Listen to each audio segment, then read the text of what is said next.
नमस्कार, आम्ही इयत्ता तिसरीचे विद्यार्थी तुमच्या समोर वासाची किंमत ही चित्रकथा सादर करीत आहोत.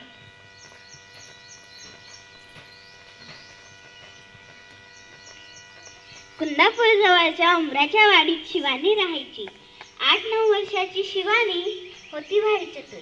शाळा, घर, शेत व बाजार येथील मुले माणसे सगळेच तिच्यावर खुश असायचे. रविवारी कुंदापुराचा आठवडी बाजार भरायचा. शेतातील भाजी विकायला शिवानीचे आई बाबा जायचे. सुट्टीमुळे सोबत शिवानीही जायची. शिवानी आई बाबांना हिशोबात मदत करायची आणि मधून मधून बाजारात चक्करही मारायची.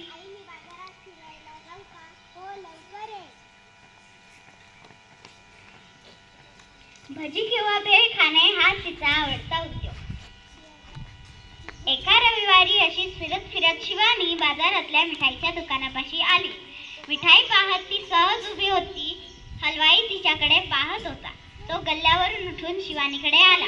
पैसे टाक. कसले पैसे? मगापासून माझ्या मिठाईचा वास घेते. त्याचे पैसे? अहो पण मिठाईचा वास येणारच ना, म्हणून काय मिठाईच्या वासाचे पैसे द्यायचे?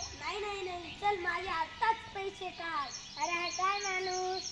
हा तो वेडाच आहे. हा तर नेहमी विचित्रच वागतो. हा मला तो कोणाच दिसतोय. शिवानीला काहीतरी सुचले. थांबा, मी पैसे घेऊन येते.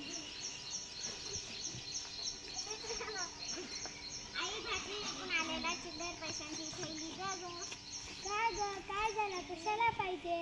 अगं ती एक गंमत आहे, तू पण चल. चिल्लर पैशांची पिशवी घेऊन दोघे निघाल्या मिठाईच्या दुकानापाशी. गर्दी तशीच होती. वाट काढत त्या दोघी हलवायापाशी आल्या. हातातली चिल्लरची पिशवी शिवानीने वाजवली. 1दा 2दा 3दा खूप आवाज आला. कसले पैसे? कुठं मिळाले?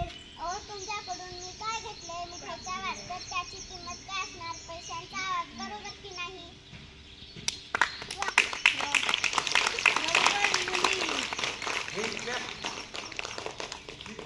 आता हलवायाचा चेहरा पाहण्यासारखा झाला होता. शिवानी मात्र आईची पैशांची पिशवी घेऊन आई सोबत निघाली. चांगली अक्कल घडवली.